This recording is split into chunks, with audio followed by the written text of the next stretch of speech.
মূল শাস্ত্র গ্রন্থ হচ্ছে বেদ, যার দুইটি ভাগ। একটা হচ্ছে কর্মকাণ্ড আর একটা হচ্ছে জ্ঞানকাণ্ড। কর্মকাণ্ডে কি আছে? কর্মকাণ্ডে আছে মন্ত্রের উচ্চারণ, যাগযজ্ঞ, পূজা পার্বণ ইত্যাদি। এগুলো আমাদের কি কাজে লাগে? এগুলো হচ্ছে ইহলৌকিক প্রক্রিয়া, ক্ষণস্থায়ী পরলৌকিক সুখ লাভের উপায়। আর জ্ঞানকাণ্ডে কি আছে? জ্ঞানকাণ্ডে আছে ধ্যান ধারণা, স্তব, স্তোত্র আর তপস্যার দ্বারা শুদ্ধ চিত্তে নিত্যানন্দে ব্রহ্মজ্ঞান বা ঈশ্বর লাভের উপায়। এই বেদের সারাংশ হচ্ছে উপনিষদ, যার অপর নাম হচ্ছে বেদান্ত।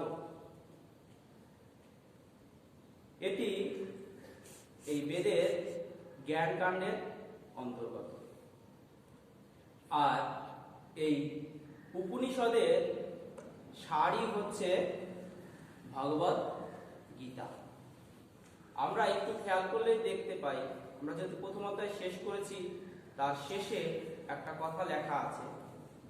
সেখানে লেখা আছে ইতি শ্রী মহাভারতে শতসহস্রম সংহিতায়াম বয়াসিকাম ভীষ্ম পর্বাণি শ্রীমদ্ ভগবদ গীতাসু উপনিষৎসু ব্রহ্মবিদ্যায়াম যোগশাস্ত্রে শ্রীকৃষ্ণ অর্জুন সংবাদে অর্জুন বিষাদ যোগ নাম প্রথম অধ্যায়। তদ্রূপ ভাবে এই একইভাবে প্রত্যেকটা অধ্যায়ের শেষে এই কথাটা বলা আছে।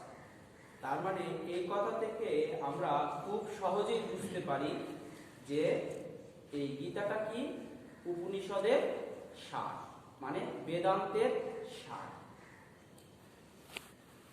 এই গীতার উদ্দেশ্য হলো নরনারীর অন্তরস্থ শাশ্বত আধ্যাত্মিক সত্যটিকে উপলব্ধি করতে মানুষকে সাহায্য করা। এই কারণেই আজ গীতার বাণী সারা বিশ্বের বিভিন্ন প্রান্তে ছড়িয়ে পড়েছে। অতীতে বেশিরভাগ মানুষই গীতা পড়তে পুণ্যের আকাঙ্ক্ষায়। কিসের আকাঙ্ক্ষায়? পুণ্যের আকাঙ্ক্ষায় গীতা পড়তেন এবং একটু মানসিক শান্তির আশায়। তাদের ধারণা এরকম ছিল, অতীত না বর্তমানেও বলা যায়, যে এই গীতা পড়লে পুণ্য হবে। আর যদি কোনো কারণে মন অশান্ত থাকে বা কেউ অশান্তিতে নিজেকে দগ্ধ মনে করে, তখন মনে করে কিনা এই দগ্ধ দেহ, তাপিত দেহ শীতল করার জন্য একটু গীতা পড়া দরকার, একটু পুণ্য করার জন্য গীতা পড়া দরকার। এই হচ্ছে অতীতের ধারণা। সেই ধারণা এখনো অনেকটা সমাজে আমাদের মাঝে বলবৎ রয়েছে। আমরা কখনো গুরুত্ব সহকারে গীতাকে গ্রহণ করিনি, কিন্তু এখন আমাদেরকে এই গীতাকে গুরুত্ব সহকারে গ্রহণ করতে হবে। গীতা ধ্যান শ্লোক নামে পরিচিত তাৎপর্যপূর্ণ শ্লোকগুলিতে আমরা একটু আগে যেগুলো সবাই সম্মিলিতভাবে আবৃত্তি করলাম বা উচ্চারণ করলাম, সেই শ্লোকগুলোতে একটা ভাব রয়েছে, যেখানে গীতাকে তুলনা করা হয়েছে দুধের সঙ্গে। শ্লোকটা আমরা এখানে পড়লাম, এটা আমি পরবর্তীতে আলোচনা করব। সেখানে গীতাকে তুলনা করা হয়েছে দুধের সঙ্গে। সেই দুধ গাভী অর্থাৎ বেদ সমূহ থেকে দহন করেছেন যে গোয়ালা বা যোদ্ধা, তিনি শ্রীকৃষ্ণ। সেই দুধ কি কাজে লাগবে? সেই দুধ পূজায় ব্যবহারের জন্য নয়, সেই দুধ পান করে পুষ্ট হওয়ার জন্য। গীতারূপ দুগ্ধ পূজায় ব্যবহার করার জন্য নয়, গীতারূপ দুগ্ধ পান করে পুষ্ট হওয়ার জন্য। কেবল তবেই শক্তি লাভ করা যাবে। তার মানে গীতারূপ দুগ্ধ পুজো করার জন্য এখানে বলা হয়নি, গীতারূপ দুগ্ধকে পান করতে হবে এবং পুষ্টি লাভ করে শক্তিবান হতে হবে, শক্তি লাভ করতে হবে।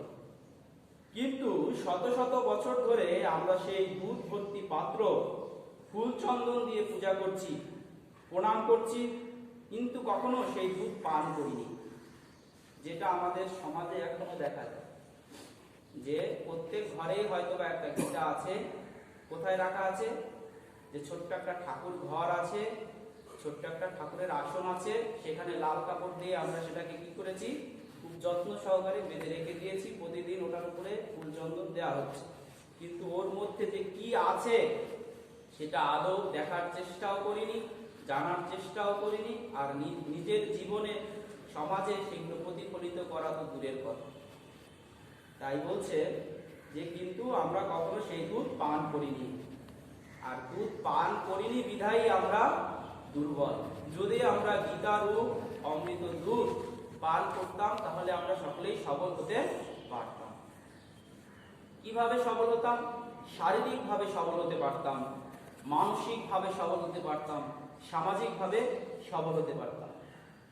এই অবস্থার পরিবর্তন হবে যদি আমরা এখন সেই দুধ পান করতে ও হজম করতে পারি। যে কোনো জিনিস পান করা, খাওয়া প্রত্যেকের দ্বারাই সম্ভব, কিন্তু সেটাকে হজম করা প্রত্যেকের দ্বারা সম্ভব নয়। এই গীতারূপ অমৃত দুগ্ধ যে কোনো কেউ পান করতে পারে, যে কেউ গীতা পড়তে পারে, যে কোনো কারোরই গীতায় অধিকার আছে, কিন্তু সেটাকে হজম করার শক্তিও তার মধ্যে থাকতে হবে। তার মানে তার আধিকারিক গুণও তার মধ্যে থাকতে হবে। এই কারণে দেখা গেল একই জ্ঞান প্রত্যেককে দেওয়া হচ্ছে, কেউ গ্রহণ করতে পারছে, কেউ পারছে না। যার হজম করার শক্তি আছে সে গ্রহণ করতে পারছে, যার হজম করার শক্তি নেই সে গ্রহণ করতে পারছে না। তাতে আমাদের কি সুবিধা হচ্ছে? যদি আমরা এই গীতারূপ দুগ্ধ পান করতে পারি তাহলে আমাদের সুবিধা হবে, আমাদের চরিত্র শক্তি গড়ে উঠবে। এই গীতারূপ অমৃত দুগ্ধ যদি আমরা পান করতে পারি, মানে হজম করতে পারি পান করে, তাহলে কি হবে? আমাদের চরিত্র শক্তি গড়ে উঠবে। আমাদের যে কর্ম, সেই কর্মের দক্ষতা বৃদ্ধি পাবে। আমাদের সেবাভাবে কি হবে? মন এগোবে, মানে সেবা ভাব, আমাদের ভিতরকার যে সেবা ভাব সেটা জাগ্রত হবে। আর সর্বোপরি কি হবে? সর্বোপরি জাতির ভাগ্য নতুন করে রচিত হবে। তার মানে আমরা যে জ্ঞানে জ্ঞানান্বিত হয়ে আছি, যদি সেখানে গীতা জ্ঞান ইনক্লুড হয় তাহলে কি হবে? জাতির ভাগ্য নতুন করে নির্ধারিত হবে।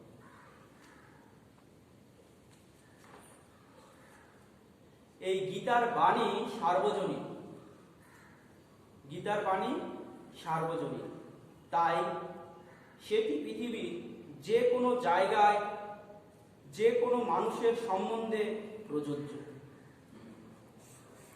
যাতে সেই মানুষ তার অন্তর্হিত পূর্ণাঙ্গ মানবীয় সম্ভাবনা উপলব্ধি করতে পারে। তার মানে এই গীতার ভিতরে যে জ্ঞান আছে তার দ্বারা প্রত্যেকটা মানুষ তার ভিতরের অন্তর্নিহিত পূর্ণাঙ্গ মানবীয় সম্ভাবনাকে উপলব্ধি করতে সক্ষম। হাজার হাজার বছর আগে উপনিষদ বা বেদান্ত সমূহ প্রতিপাদন করেছে মানবীয় সম্ভাবনার বিজ্ঞান, আর গীতা প্রতিপাদন করেছে সেই বিজ্ঞানের বাস্তব প্রয়োগ পদ্ধতি। তার মানে আমাদের যে গীতা উপনিষদ যে জ্ঞান আমাদেরকে দিয়ে গেছে, সেই জ্ঞানকে কিভাবে বাস্তবে প্রয়োগ করতে হবে সেই শিক্ষা আমরা গীতা থেকেই পেয়ে থাকি।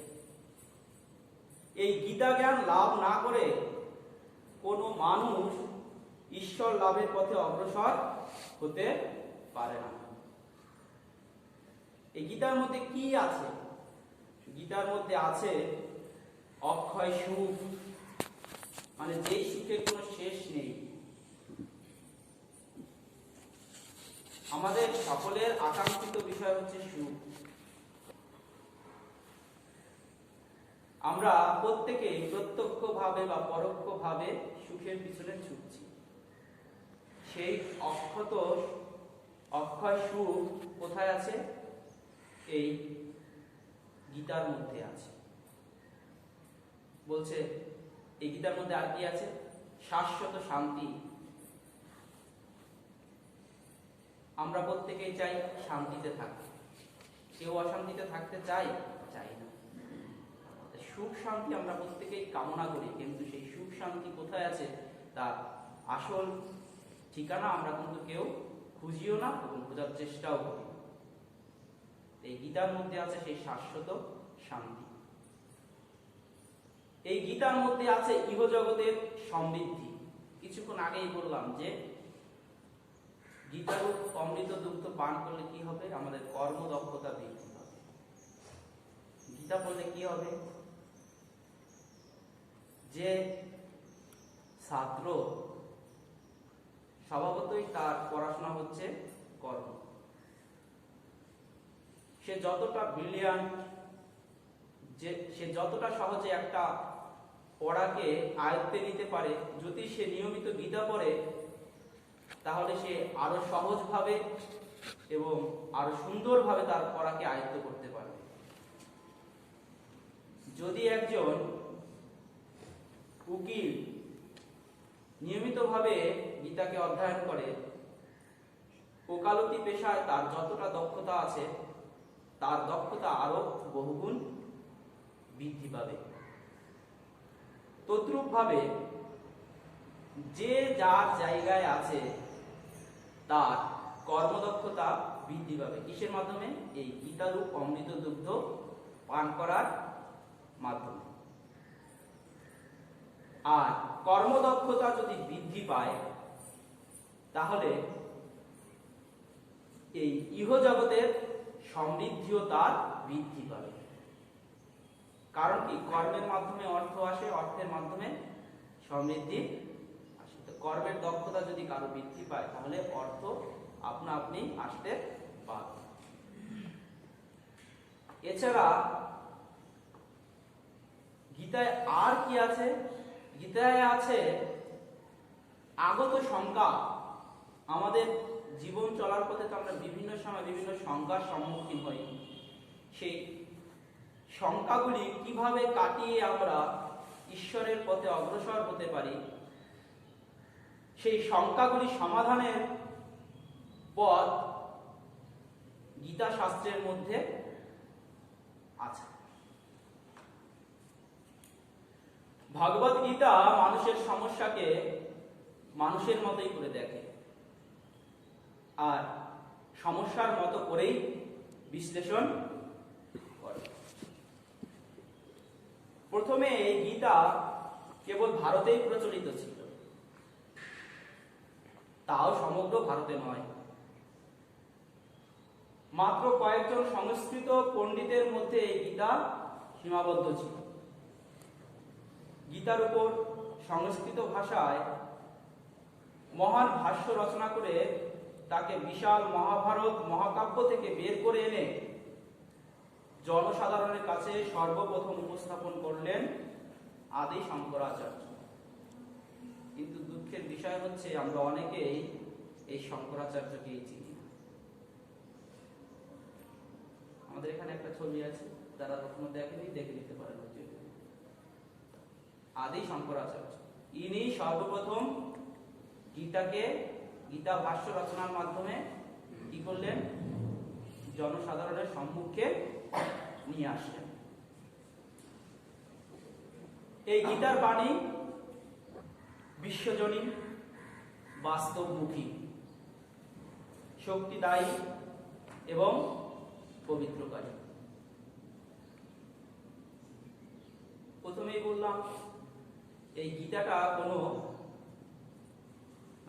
নির্দিষ্ট কোনো ব্যক্তির জন্য নয়, জাতির জন্য নয়, দেশের জন্য নয়, সম্প্রদায়ের জন্য নয়, এমনকি নির্দিষ্ট কোনো বিষয়ের জন্যও নয়। এই গীতাটা বিশ্বজনীন, বাস্তবমুখী। এমন কোনো অবাস্তব বিষয় নেই যা গীতার মধ্যে উল্লেখ করা হয়েছে। গীতার মধ্যে যে সমস্ত জ্ঞানের উল্লেখ আছে তার সবই বাস্তবমুখী। আর এই গীতা সর্বদাই কি শক্তিদায়ী এবং পবিত্রকারী। গীতা পাঠে আমাদের মন নির্মল ও পবিত্র হয়। এটা আমরা যারা নিত্য গীতা পাঠ করে থাকি তারা অনায়াসেই বুঝতে সমর্থ থাকি। এই গীতা শাস্ত্র সকলকে পবিত্র করে বা পবিত্র করার জন্য উন্মুক্ত ভাবে আহ্বান করে।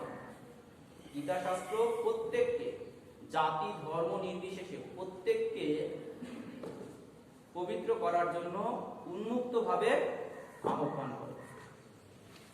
বিশ্বের যে কোনো স্থানের নিবাসী, ধনী অথবা গরিব, কুলীন বা আদিবাসী, পুণ্যাত্মা বা পাপী, স্ত্রী এবং পুরুষ, সদাচারী এবং অত্যাচারী, অত্যন্ত দুরাচারী, সবারই গীতায় প্রবেশের অধিকার রয়েছে।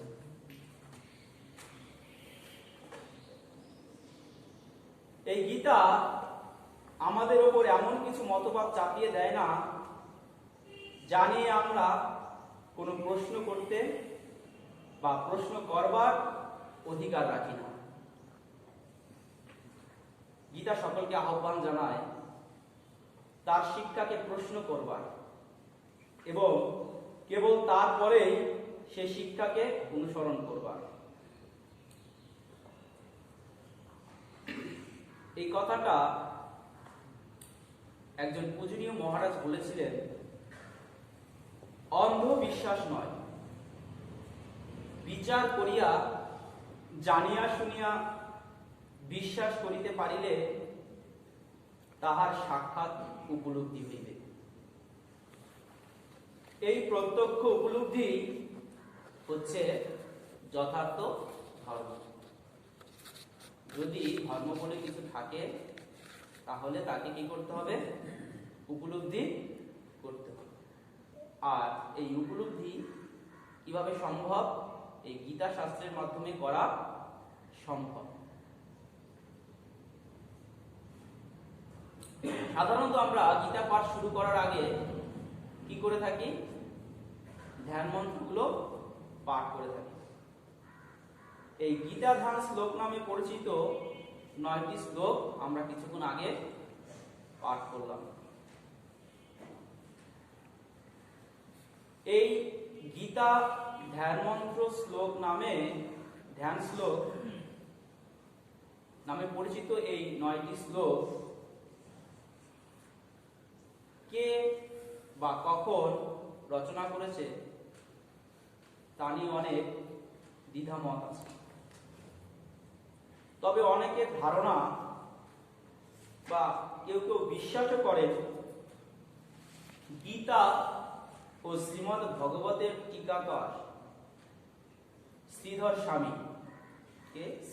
স্বামী 3 থেকে 400 বছর আগে প্রথম এইগুলো রচনা করে। তার মানে এই গীতা জ্ঞানের সঙ্গে সঙ্গে কিন্তু এই গীতা ধ্যান মন্ত্রগুলো বা গীতা ধ্যান শ্লোকগুলো আসে 300-400 বছর আগে। অনেকের বিশ্বাস বা ধারণা যে গীতা ও শ্রীমদ্ ভগবতের টিকাকার শ্রীধর স্বামী এই ধ্যান মন্ত্রগুলো রচনা করে। এই ধ্যান মন্ত্রগুলোর মধ্যে কি আছে সেগুলো আমরা একটু জানার চেষ্টা করি।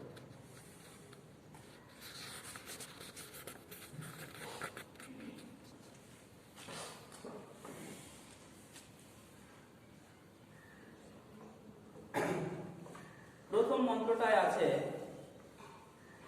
ওম পার্থায় প্রতিবদ্ধিতাম ভগবতা নারায়ণেন স্বয়ং ব্যাসেন গ্রথিতাম পুরাণ মুনিনা মধ্যে মহাভারতম অদ্বৈত অমৃত বর্ষিণী ভগবতী অষ্টাদশ অধ্যায়িনী অমৃত্বাম অনুসন্ধামি ভগবদ্গীতে ভবদ্দেশে। এই যে শ্লোকটা, এই শ্লোকে দেখুন একদম নিচের লাইনের প্রথমের দিকে একটা শব্দ আছে অম্ব। এই অম্ব সংস্কৃত শব্দটির অর্থ হচ্ছে জননী। তো এই গীতা শাস্ত্রকে জননী রূপে সম্বোধন করা হয়েছে।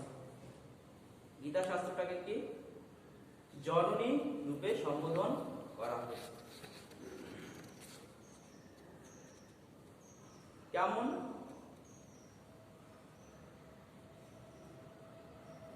মহাত্মা গান্ধীর কথা তো আমরা প্রত্যেকেই শুনেছি। মহাত্মা গান্ধী একবার বলছেন, গীতা আমার মায়ের স্থান গ্রহণ করেছে। কি বলছে? গীতা আমার মায়ের স্থান গ্রহণ করেছে। আমি খুব ছোটবেলায় মাকে হারিয়েছি, কিন্তু কখনো আমি মায়ের অভাব বুঝতে পারিনি, কারণ আমার সঙ্গে সবসময় একটা গীতা থাকে। তার মানে যার যেমন আধার তার তেমন লাভ। সে গীতাকে জননীর স্থানে বসাতে পেরেছেন, তাই জননীর অভাব কখনো সে অনুভব করেনি। আর আমরাও এখানেও দেখতে পাচ্ছি যে এই গীতা ধ্যানের প্রথম শ্লোকে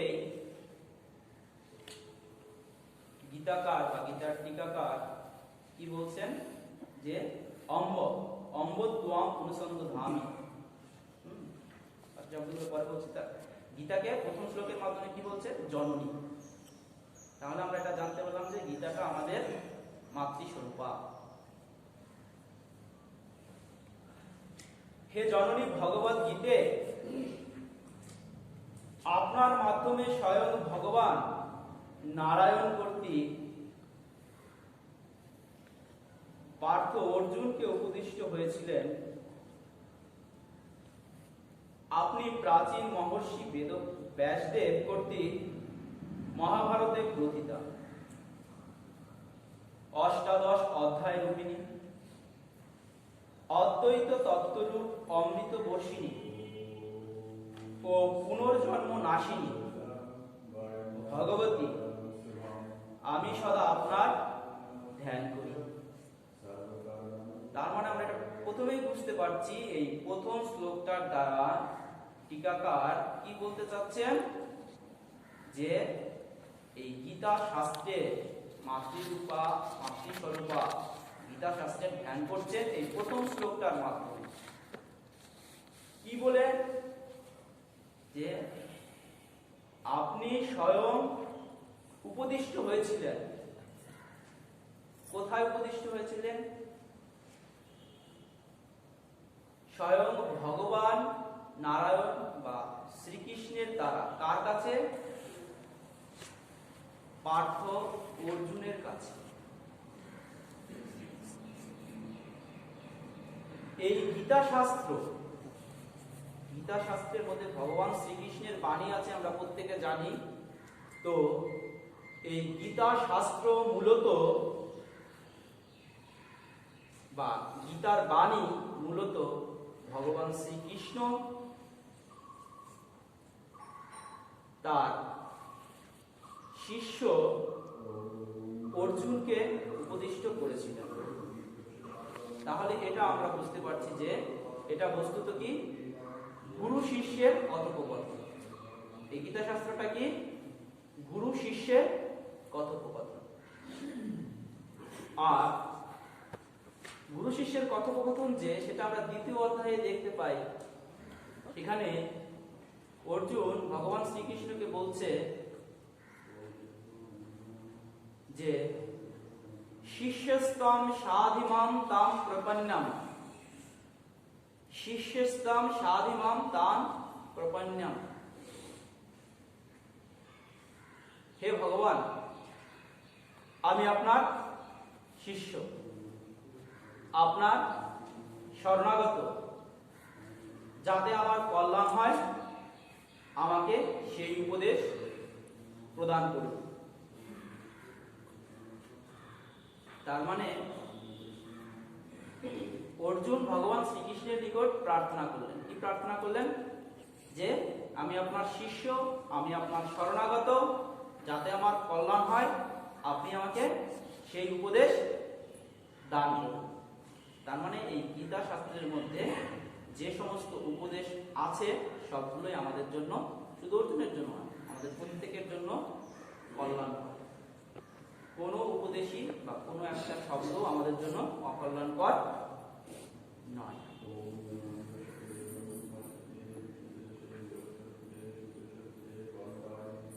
তারপরে কি বললেন?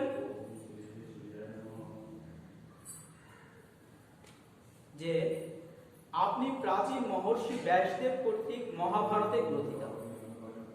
এই গীতা শাস্ত্রটা কোথায় আছে? ব্যাসদেব কর্তৃক, প্রাচীন মহর্ষি ব্যাসদেব কর্তৃক মহাভারতে। আমরা জানি যে মহাভারতে 1,00,000 শ্লোক, আর তাতে কতগুলো পর্ব আছে? 18টি পর্ব আছে। তার মধ্যে একটা পর্ব হচ্ছে কি ভীষ্ম পর্ব। ওই ভীষ্ম পর্বে 25 থেকে 42, এই যে 18টা অধ্যায়, এই 18টা অধ্যায় হচ্ছে শ্রীমদ্ ভগবত গীতা। আর এটা আমরা যে অধ্যায় শেষে ওখানেই পাই।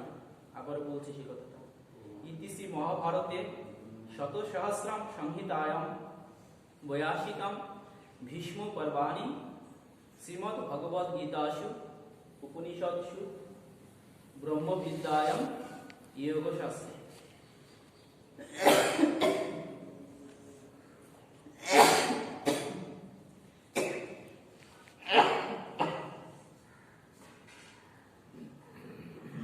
তাহলে গীতাটা কোথায় আছে?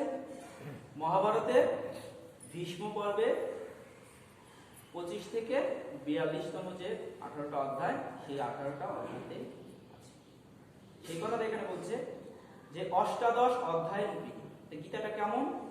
18টা অধ্যায়ের সমন্বয়ে তৈরি। সেটা বলছে অষ্টাদশ অধ্যায় রূপী। অদ্বৈত তত্ত্বরূপ অমৃত বর্ষিণী। আমাদের সনাতন ধর্মে আমরা পাই 3টি তত্ত্ব। একটা হচ্ছে দ্বৈত, অদ্বৈত, আর একটা হচ্ছে বিশিষ্টাদ্বৈত।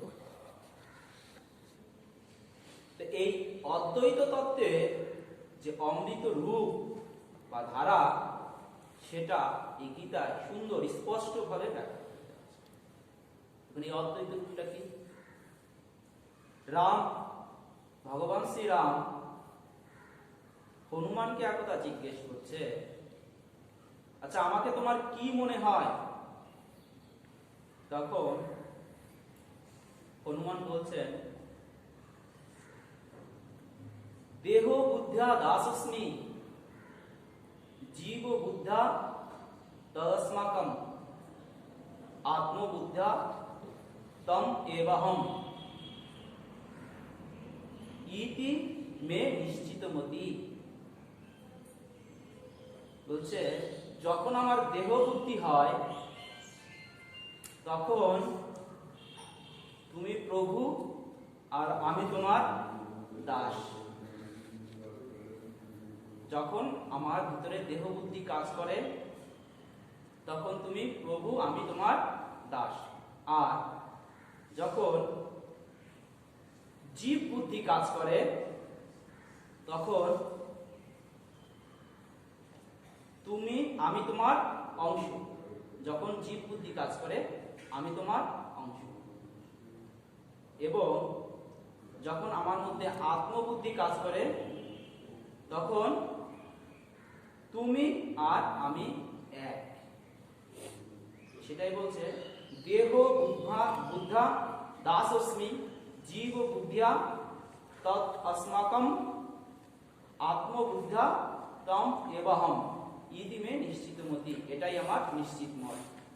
এখানে 3টা তত্ত্বকে খুব সুন্দরভাবে বোঝা যাচ্ছে যে যখন দ্বৈত জ্ঞান আমাদের মধ্যে থাকে তখন মনে হয় কি যে তুমি প্রভু আমি তোমার দাস। ভক্তের ধারণা এটাই যে তুমি প্রভু আমি তোমার দাস, তুমি পিতা আমি তোমার সন্তান, মানে দ্বৈত।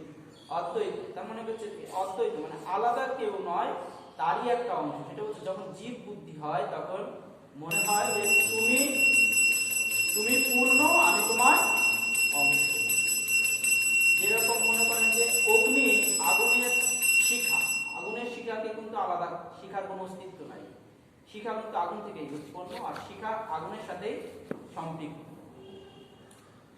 আর বলছে যখন আত্মবুদ্ধি হয় তখন মনে হয় যে আমি আলাদা কেউ নয়, তুমিও যা আমিও যা, তুমি আমি অভেদ। এটা হচ্ছে বিশিষ্ট অদ্বৈত। তো সেই অদ্বৈত জ্ঞানও এখানে আছে। তারপরে কি বলছে, পুনর্জন্ম নাশিনী ভগবতী আমি সদা আপনার ধ্যান করি। পুনর্জন্ম নাশিনী এই কথাটা হচ্ছে এখানে এই যে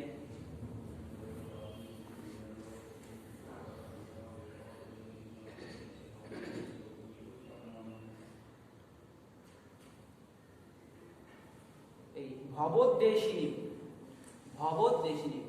মানে এই ভব সংসার নাশকারিণী, ভব সংসারের যে বন্ধন সেই বন্ধন নাশকারিণী গীতাকে বলা হচ্ছে। তাহলে গীতা আমাদের কি করে, এই বন্ধন কাটতে, সংসার বন্ধন কাটতে, সংসার বন্ধন দূর করতে কি করে সহায়তা করে। তো সর্বোপরি এই শ্লোকটার মাধ্যমে এই গীতা শাস্ত্রের ধ্যান করা হচ্ছে। কি বলে, হে জননী ভগবত গীতে আপনার মাধ্যমে স্বয়ং ভগবান নারায়ণ কর্তৃক পার্থ অর্জুন উপদিষ্ট হয়েছিলেন।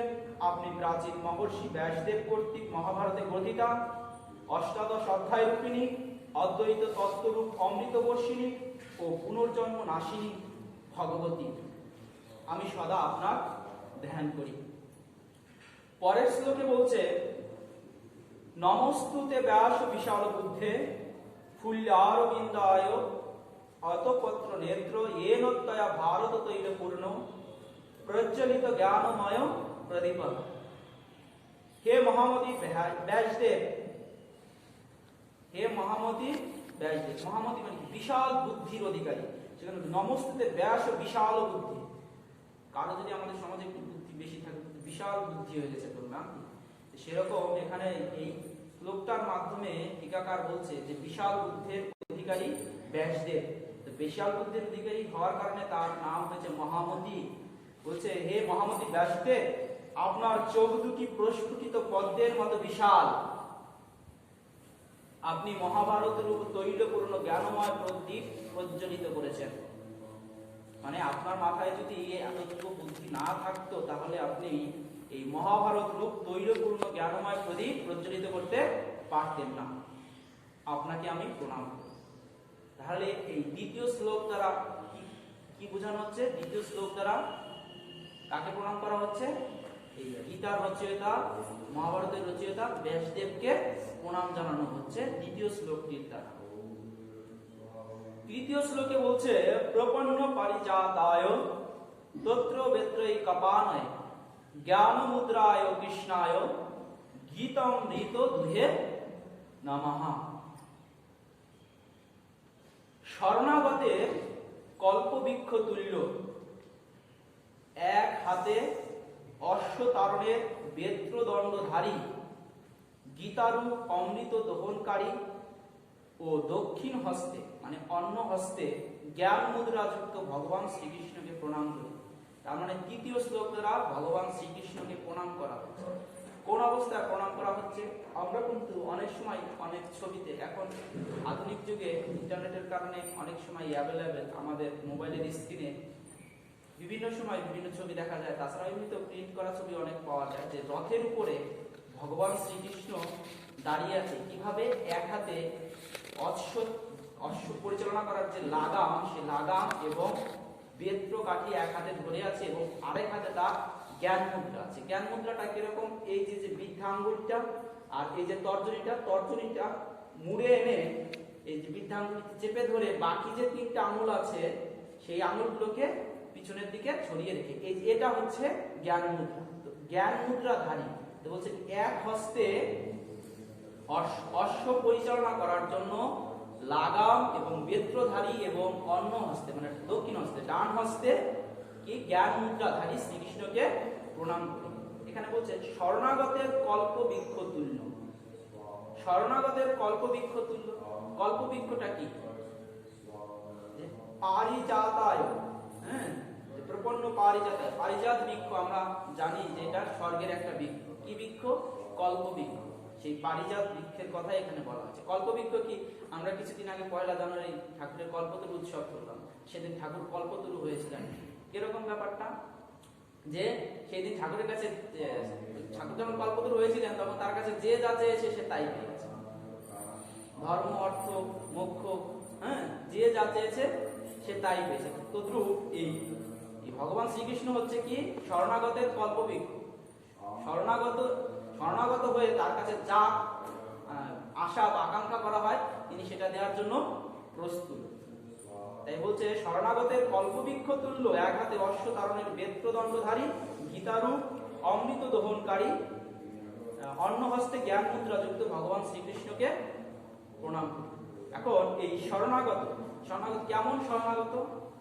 বলছে শাস্ত্রে বলছে ধর্ম রক্ষতি রক্ষিতাহা, ধর্ম রক্ষতি রক্ষিতাহা মানে কি যে ধর্মকে রক্ষা করে ধর্ম তাকে রক্ষা করে। আমরা কিন্তু প্রথম দিকে শুনলাম যে অর্জুন ভগবান শ্রীকৃষ্ণকে বলছে আমি আপনার শিষ্য, আপনার শরণাগত, যাতে আমার কল্যাণ হয় আমাকে সেই উপদেশ দান করুন। এই শরণাগত জিনিসটা কি? শরণাগত জিনিসটা হচ্ছে কি যে অটল অবিচল বিশ্বাস। কেমন? পাণ্ডব গীতার একটা শ্লোক আছে যে তমেব মাতা তমেব পিতা তমেব বন্ধু চ তমেব মাতা চ তমেব পিতা তমেব সখা তমেব বন্ধু তমেব বিদ্যা দ্রবিণম তমেব। এরকম একটা শ্লোক আছে। তুমি আমার মাতা, তুমি আমার পিতা, তুমি আমার বন্ধু, তুমি আমার সখা, তুমি আমার বিদ্যা, তুমি আমার দেবতার দেবতা। শ্লোকটার অর্থটা এরকম।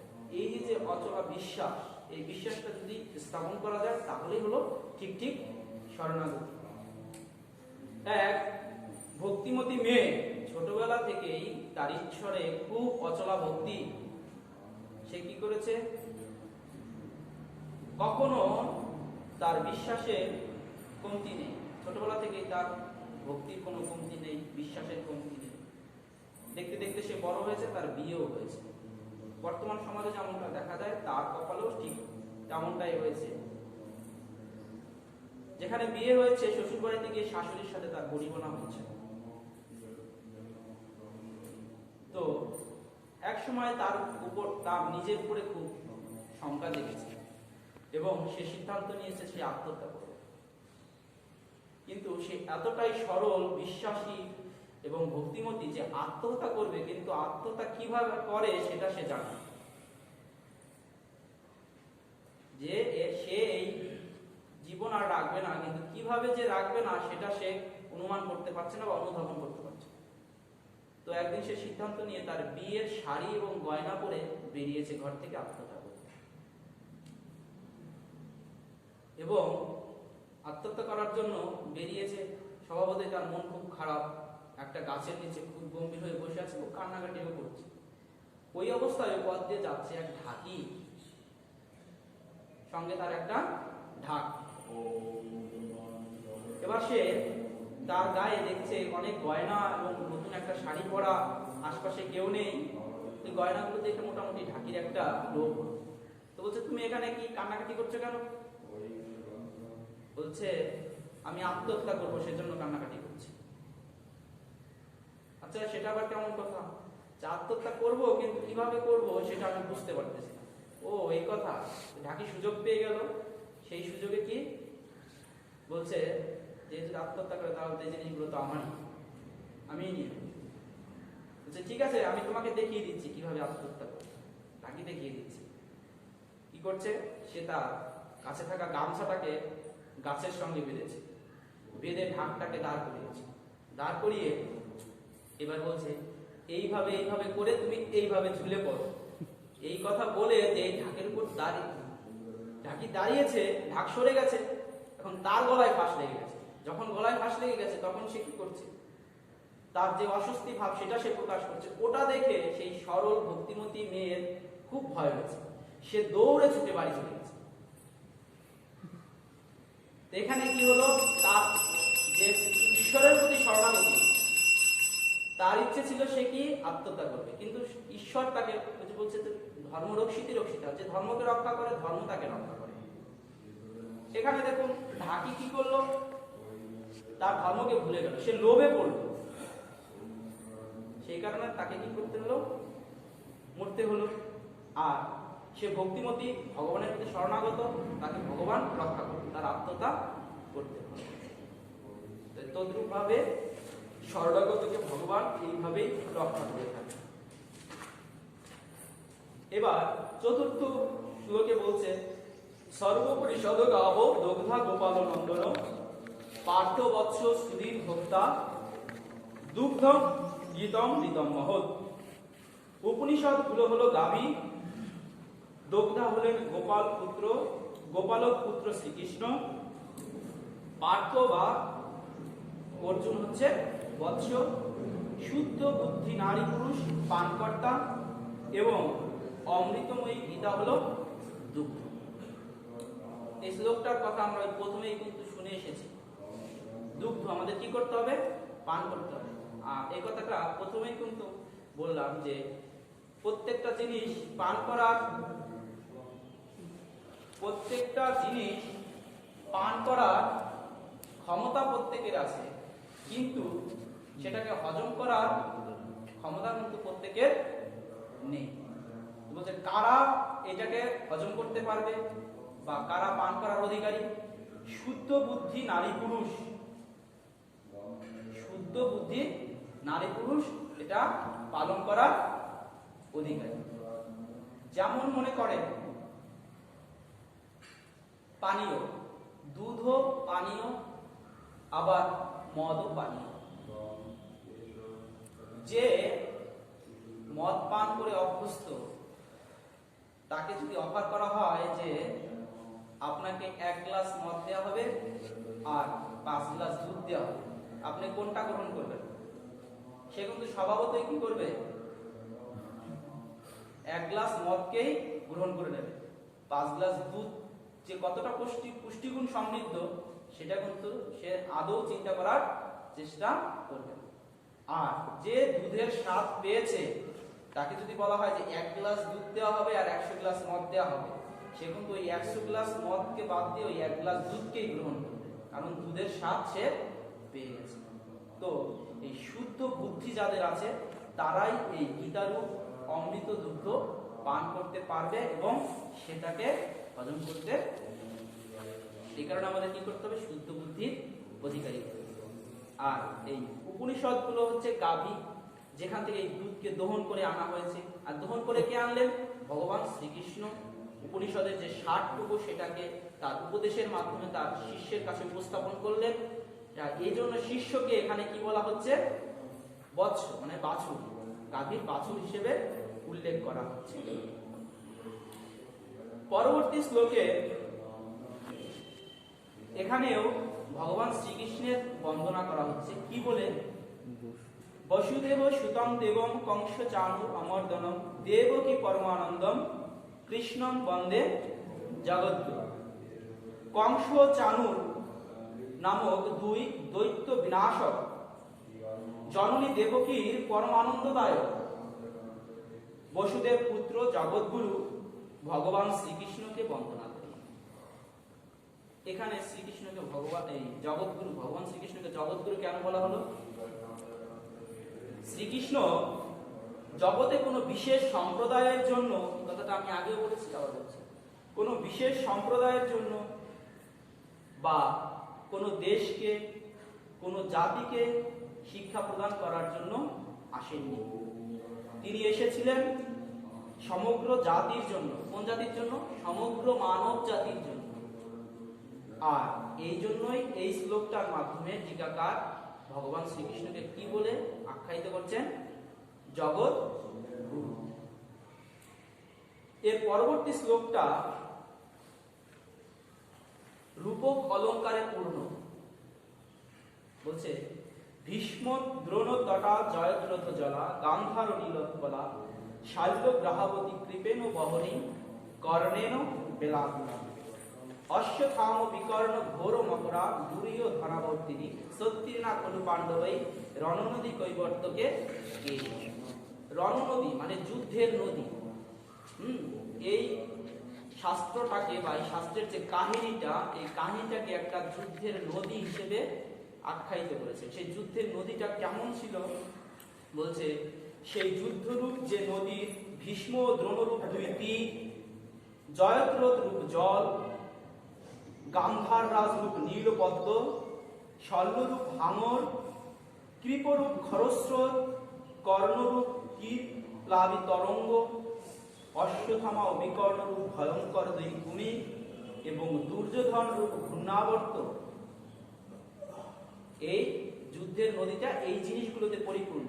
কিন্তু এত এত বিপদ থাকা সত্ত্বেও সেই নদী পার হয়ে কি করে পাণ্ডবরা এগিয়ে গেলেন সেটা বলছে কেশব শ্রীকৃষ্ণ কর্ণধার থাকা পাণ্ডবরা সেই রণনদী নিশ্চিত রূপে উত্তীর্ণ হয়েছিলেন। কি বলছে রে? যুদ্ধরূপ যে নদী তার দুই পার, পাণ্ডবরা কোন পারে যাবেন? দুইটা পার, একটা হচ্ছে ভীষ্ম আর একটা হচ্ছে দ্রোণ, মানে দুইটা পারই কৌরবদের দখলে। তার মানে পিতামহ ভীষ্ম এবং অস্ত্রগুরু দ্রোণাচার্য দুজনেই কিন্তু কৌরবদের পক্ষে যুদ্ধ করছে। তার মানে দুই পারের কোনো পারে গিয়ে পাণ্ডবরা আশ্রয় নিতে পারছে। তারপরে বলছে জয়দ্রথ রূপ জল, নদীর যে জলটা, সেই জলটা হচ্ছে জয়দ্রথের সাথে তুলনা করেছে। আর বলছে গান্ধার রাজ রূপ নীলপদ্ম, নীলপদ্মের গায়ে কাঁটা থাকে, অসংখ্য কাঁটা। বলছে গান্ধার রাজ মানে সেই শকুনি মামা হচ্ছে সেই নীলপদ্ম, সেই নদীতে জলের মধ্যে ফুটে থাকা নীলপদ্ম কাঁটা যুক্ত। বলছে শাল্যরূপ হাঙর, এখানে রাজা শাল্যকে হাঙর রূপে আখ্যায়িত করা হয়েছে। সেই নদীতে শাল্য হাঙর রূপে আছে, যে হাঙরের সামনে মানুষ পড়লে যেমনটা হয় সেই অবস্থা। তারপর হচ্ছে কৃপরূপ খরস্রোত, মানে নদীর খরস্রোত, স্রোতটা এত সেটাকে কৃপাচার্যের সঙ্গে তুলনা করা হয়েছে। কর্ণরূপ তীর প্লাবী তরঙ্গ, তরঙ্গে যে তীর আসছে পরে কর্ণকে সেই তরঙ্গে তীরে প্লাবিত তরঙ্গের সঙ্গে তুলনা করা হচ্ছে কর্ণ। আবার বলছে অশ্বত্থামা ও বিকর্ণ রূপ ভয়ঙ্কর দুই কুমির, অশ্বত্থামাকে আর দুর্যোধনের ছোট ভাই বিকর্ণ, এই দুজনকে বলছে কি যে নদীর মধ্যে থাকা দুইটি ভয়ঙ্কর কুমির। আর দুর্যোধনকে বলছে ঘূর্ণাবর্ত, মানে যে আমরা নদীর মধ্যে দেখি না যখন স্রোত এত ঘূর্ণ হয়, সেই ঘূর্ণের সাথে এত বিপদ, এত শঙ্কা থাকা সত্ত্বেও পাণ্ডবরা সেই নদী পার হয়ে গেলেন। কিভাবে পার হলেন? কারণ তাদের কর্ণধার কে ছিলেন? ভগবান শ্রীকৃষ্ণ। পরবর্তী শ্লোকে বলছে পরাশর বচ সরজ মমলম গীতার্থ গন্ধৎকটম নানাখ্যান ককেশরাম হরিকথা সম্বুদান বোধিতম লোকে সজ্জন ষটপদৈ রহরহ পেপীয়মানম মুদা ভূয়োদ ভারত পঙ্কজম কলিমল প্রধ্বংসিন শ্রেয়সে। যে পদ্ম পরাশর পুত্রকে ব্যাসদেব, এই গীতার রচয়িতা ব্যাসদেব, যে পদ্ম পরাশর পুত্রের বাক্যরূপ সরোবর জাত, সরোবর মানে তো আমরা জানি জলাশয়, হরি বিষয়ক কথা প্রসঙ্গ দ্বারা পূর্ণ প্রস্ফুটিত, নানা আখ্যান রূপ কেশর যুক্ত, যার মধু এই জগতের সজ্জন রূপ ভ্রমরগণ নিত্য পান করেন, গীতারূপ তীব্র সুগন্ধ যুক্ত নির্মল মহাভারত রূপ সেই পদ্ম কলিযুগের কলুষ নাশে ব্যগ্র ব্যক্তিদের সর্বোত্তম কল্যাণ করুন। এবার কি করা হয়েছে এই শ্লোকটার মাধ্যমে, যে এই যে সুধীর ভক্ত যারা গীতা জ্ঞান পান করতে ইচ্ছুক তাদের কল্যাণ কামনা করা হয়েছে এই শ্লোকটার মাধ্যমে। আর পরবর্তী শ্লোকে বলছে মুকম করতি বাচালম পঙ্গুম লঙ্ঘায়তি গিরিম ইয়ৎ কৃপাতমহং বন্দে পরমানন্দ মাধব। এখানে ভগবান শ্রীকৃষ্ণকে বন্দনা করা হচ্ছে, তাকে প্রণাম জানানো হচ্ছে। কি বলছে? যার কৃপায় মুখকে বাগ্মী করে, মানে যে বধির বোবা সে কি করতে পারে? কথা বলতে পারে। কার কৃপায়? সেই পরমেশ্বরের কৃপায়। আবার বলছে পঙ্গুকে গিরি লঙ্ঘন করায়। কে করায়? পরমেশ্বর। সেই পরমানন্দ স্বরূপ মাধবকে, শ্রীকৃষ্ণকে বন্দনা। এবং সর্বশেষ নবম শ্লোকে বলছে ইয়ম ব্রহ্মা বরুণেন্দ্র রুদ্র মরুত স্তন্নন্তি দিব্যস্তবৈ বেদৈ সাঙ্গ পদক্রমোপনিষদৈ গায়ন্তি ইয়ম সামগা ধ্যানাবস্থিত তদ্গতেন মনসা পশ্যন্তি ইয়ম যোগিনো ইয়স্তান্তম ন বিদুষরাসুর গণ দেবায় তস্मै নমঃ। এই শ্লোকটার মাধ্যমে সেই পরম ব্রহ্মের বন্দনা করা হচ্ছে। কার? কোন পরম ব্রহ্ম? ব্রহ্মা, বরুণ, ইন্দ্র, রুদ্র, মরুদগণ দিব্য স্তব দ্বারা যার বন্দনা করেন, সাম গায়কগণ অঙ্গ পদক্রম ও উপনিষদ সহ বেদ পাঠ করে যার মহিমা কীর্তন করেন, যোগীরা ধ্যানে তদ্গত চিত্ত হয়ে ধ্যানে যাকে দর্শন করেন, এবং দেবাসুরগণ যার চরম তত্ত্ব অবগত নন, সেই পরম দেবতাকে প্রণাম করি। এখানে বলছে যে সাম গায়কগণ, সাম গায়ক কারা? আবার আমরা জানি আমাদের 4টা বেদ, তার মধ্যে একটা সামবেদ। এই সামবেদের যে ঋষিগণ তাদেরকেই বলা হয়েছে সামগায়কগণ। বলছে সামগায়কগণ কিসের মাধ্যমে? অঙ্গ পদক্রম ও উপনিষদ সহ বেদ পাঠ করে যার মহিমা কীর্তন করেন। তো অঙ্গ পদক্রম জিনিসটা কি? উপনিষদটা তো আমরা জানলাম, প্রথম দিকে শুনলাম যে বেদের সার উপনিষদ, তাই না? যেটা বলতে বেদান্ত। আমরা সরস্বতী পূজার সময় প্রণাম মন্ত্র করি না? বেদান্ত, প্রণাম বেদ ও পুষ্পাঞ্জলি বেদ ও বেদাঙ্গ বেদান্ত। হ্যাঁ, বেদটা বুঝলাম, বেদান্তটা বুঝলাম। বেদাঙ্গ জিনিসটা কি?